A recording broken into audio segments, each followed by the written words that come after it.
नमस्कार। स्वागत है आप सभी का ब्लूमिंग फ्लावर पे। आज हम बात करेंगे बच्चों को फैलने वाली बीमारी एचएफएमडी यानी हैंड फुट माउथ डिजीज़ के बारे में, जो कि अभी के टाइम में बहुत तेज़ी से बच्चों में फैल रही है क्योंकि ये एक वायरल डिजीज़ है। तो हम जानेंगे इसका सिम्टम्स क्या है, इसका ट्रीटमेंट कैसे हो सकता है और इसका प्रिवेंशन कैसे किया जाए, साथ ही ये कैसे होता है। तो वीडियो को एंड तक जरूर देखिएगा। साथ ही इस वीडियो को अगर आपको पसंद आए तो लाइक कीजिएगा, चैनल को सब्सक्राइब कीजिएगा और हाँ, इसको शेयर जरूर कीजिएगा ताकि और भी पेरेंट्स जागरूक हो पाए।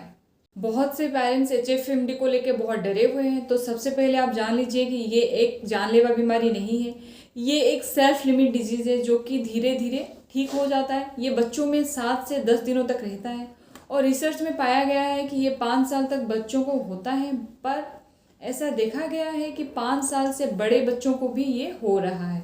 अब जबकि ये एक वायरल इन्फेक्शन है तो ये डिपेंड करता है बॉडी के इम्यूनिटी के ऊपर। अब बात करते हैं इसका सिम्टम्स क्या होता है। शुरू में इसका सिम्टम्स बिल्कुल नॉर्मल कोल्ड जैसा होता है। कुछ बच्चों में फीवर होता है, कोल्ड होता है, खांसी होता है, बॉडी पेन होता है, बच्चा खाना नहीं खाता है, बहुत चिड़चिड़ा होता है, कम खाता है या फिर खाने के लिए बिल्कुल रुचि नहीं दिखाता है। और फिर धीरे धीरे लाल दाना आने शुरू हो जाता है, हाथ पे, मुंह पे, पैरों पे छोटे छोटे ब्लिस्टर आ जाते हैं, लाल लाल दाने आ जाते हैं, मुंह में छाले हो जाते हैं, मुंह के अंदरूनी हिस्से पे, गले के एरिया पे छाले हो जाते हैं जिससे बच्चा खाना बिल्कुल नहीं खा पाता है। साथ ही बटक एरिया यानी डाइपर के एरिया में भी रैसेस आ जाते हैं, दाने आ जाते हैं। एल्बो और नी के एरिया में भी रैसेस आ जाते हैं, फपोले टाइप के हो जाते हैं। अब बात करते हैं कि ये कैसे होता है। हैंड फुट माउथ डिजीज जो है ये एक वायरल डिजीज है। बच्चे को अगर हुआ पड़ा है तो दूसरा बच्चा अगर उसके कांटेक्ट में आता है तो ये एक दूसरे से फैलता है। समझ लीजिए कि अगर एक बच्चे को हुआ पड़ा है और वो स्कूल गया है तो वो अपने फ्रेंड सर्कल में या फिर किसी और बच्चे को अगर कुछ सामान पास कर रहा है तो उसका हाथ के थ्रू, जो हाथ में ब्लिस्टर्स हुए पड़े हैं, यहाँ पे जो वायरस लगे हैं, इस वायरस के थ्रू वो अगर कुछ सामान पास कर रहा है तो दूसरे बच्चे को भी हो सकता है। या फिर बच्चे का खांसी या छींकने से भी दूसरे बच्चे को हो सकता है। अगर बच्चे को हुआ पड़ा है एचएफएमडी और उसने छींक मारी तो उसका जो छींक से ड्रॉपलेट जो है वो एयर के थ्रू दूसरे बच्चे को भी बीमार कर सकते हैं। या फिर बच्चों में होती है शेयरिंग होती है, बच्चे का जो सलाइवा से भी ये चीज़ फैल सकती है। जैसे कि बच्चों को उतना पता नहीं होता है तो वो अपना टिफ़िन शेयर कर लेते हैं, पानी बॉटल शेयर कर लेते हैं, तो इस केस में भी एक दूसरे से फैल सकता है।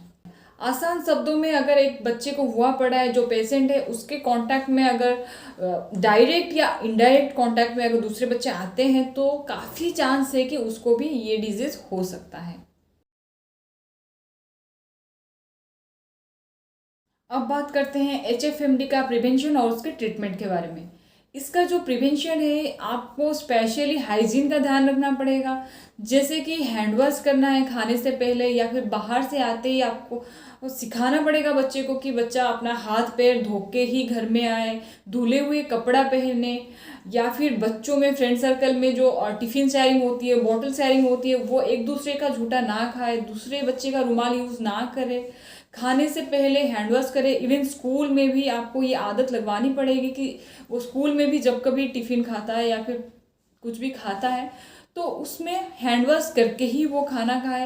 ऐसे हम कुछ हद तक इसका प्रिवेंट कर सकते हैं, क्योंकि हम बच्चे के पास 24 घंटा रहना पॉसिबल नहीं होता है। तो अगर हम उनमें ये अच्छी अच्छी आदतों को डाल देंगे तो इसमें काफ़ी चांस है कि उनको इन सारे जो बीमारी है, वायरल डिजीज़ है, इससे बच्चा बचा रहेगा। देखिए, एचएफएमडी या फिर हैंड फुट माउथ डिजीज़ जो है, इसका अभी तक कोई पर्टिकुलर वैक्सीन या फिर कोई पर्टिकुलर मेडिसिन नहीं आया है। इसका जो ट्रीटमेंट है वो सिम्टोमेटिक है, यानी अगर बच्चे को फीवर हुआ पड़ा है तो फीवर के लिए डॉक्टर पैरासिटामोल देंगे। या फिर अगर बच्चे के मुंह में छाले हुए पड़े हैं तो छाले के लिए थोड़ा सा राहत मिलने के लिए कोई ऑइंटमेंट या फिर माउथ वॉश देंगे, डॉक्टर रिकमेंड करेंगे।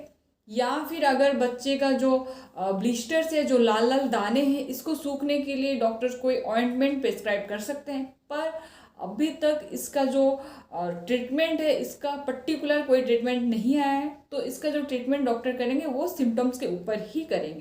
आज ये पेरेंट्स आपको ध्यान रखना है कि अगर बच्चे को हाई फीवर हुए पड़े हैं या फिर बच्चे में लाल लाल दाने आए पड़े हैं उसका मुंह में, हाथ में, पैरों में, मुंह के अंदर अगर लाल लाल दाने ब्लिस्टर टाइप का हुए पड़े हैं तो आपको सेल्फ डायग्नोसिस ना करके यानी खुद कुछ दवाई बच्चे को ना दे के आपको डॉक्टर रिकमेंडेड दवाई ही बच्चे को देना है। साथ ही बच्चे को आइसोलेट करना है। आइसोलेट करना यहाँ पे बहुत ज़्यादा ज़रूरी है, नहीं तो ये दूसरे बच्चों को भी फैल सकता है। और यहाँ पे आइसोलेशन का मतलब ये बिल्कुल भी नहीं है कि बच्चे को आप एक रूम में बंद कर दोगे, क्योंकि बच्चा बहुत छोटा है, छोटे बच्चों को ये होता है।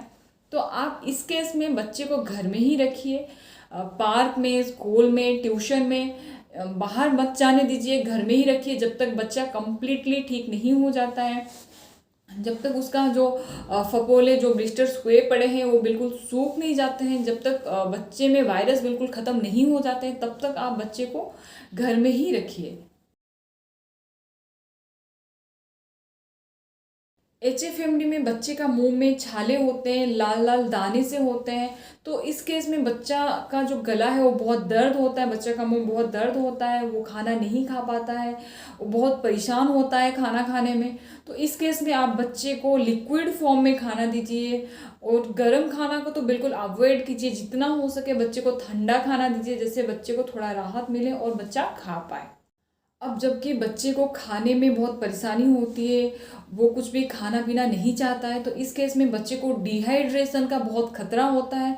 अगर डिहाइड्रेशन हो जाता है तो स्थिति और भी बिगड़ सकती है। तो इस केस में आपको ध्यान रखना है कि बच्चे को जैसे भी आपको हाइड्रेट रखना है, बच्चे को आप नारियल का पानी दीजिए, लस्सी दीजिए, ठंडा लस्सी दीजिए, इससे बच्चे को एनर्जी मिलेगी, साथ ही बच्चा हाइड्रेट रहेगा। और खाने में आप खीर दे सकते हैं, रागी दे सकते हैं, ओट्स दे सकते हैं, सूजी करके दे सकते हैं, या फिर खिचड़ी को भी आप पतला करके दे सकते हैं बच्चे को। अब मैं कुछ बात बताऊंगी जिससे आपको मस्ट डॉक्टर के पास जाना चाहिए विथआउट डिले के, बिल्कुल डिले ना करके डॉक्टर के पास इमीडिएट जाना चाहिए। वो है कि अगर बच्चे को 2 से 3 दिन से फीवर हुआ पड़ा है और फीवर हाई टेम्परेचर में रह रहा है, बच्चे को फीवर डाउन नहीं हो रहा है, तो इस केस में आपको बिना डिले किए, बिना कुछ दवाई घर में ट्राई किए आपको इमीडिएट डॉक्टर के पास ही जाना चाहिए। और अगर बच्चा बिल्कुल भी खाना नहीं खा रहा है तो इस केस में भी आप डॉक्टर के पास ज़रूर जाएं, क्योंकि बच्चा इससे कमज़ोर हो जाएगा, बॉडी डिहाइड्रेट हो जाएगा तो और भी स्थिति बिगड़ सकती है। तो इस केस में आप डॉक्टर के पास ज़रूर जाएं। और अगर आपको लग रहा है कि बच्चा बिल्कुल कमज़ोर हो गया है, बहुत सूखा सूखा सा लग रहा है, बिल्कुल खड़ा नहीं हो पा रहा है, चल नहीं पा रहा है, तो इस केस में भी आपको घर में उसका ट्रीटमेंट ना करके डॉक्टर का सलाह लेना बहुत ज़रूरी है।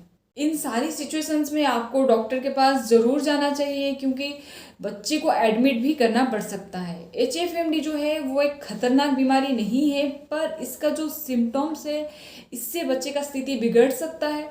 तो आप बिना डिले किए डॉक्टर को विजिट करें, डॉक्टर का सलाह लें, डॉक्टर के सलाह के अनुसार ही आप आगे बच्चे का ट्रीटमेंट शुरू करें। सो ये थी सारी जानकारी HFMD यानी हैंड फुट माउथ डिजीज़ को लेके। आई होप आपको ये वीडियो ज़रूर पसंद आई होगी। अगर आपको ये वीडियो पसंद आई है तो लाइक कीजिएगा, चैनल को सब्सक्राइब कीजिएगा, साथ ही इस वीडियो को आगे और भी पेरेंट्स को शेयर कीजिए ताकि और भी पेरेंट्स इस वीडियो से अवेयर हो पाए। फिर मिलते हैं नेक्स्ट वीडियो पे। आप हमें फेसबुक पे भी फॉलो कर सकते हैं, हम इंस्टाग्राम पे भी है, आप वहाँ पे भी हमें फॉलो कर सकते हैं। Bye bye, thanks for watching blooming flower.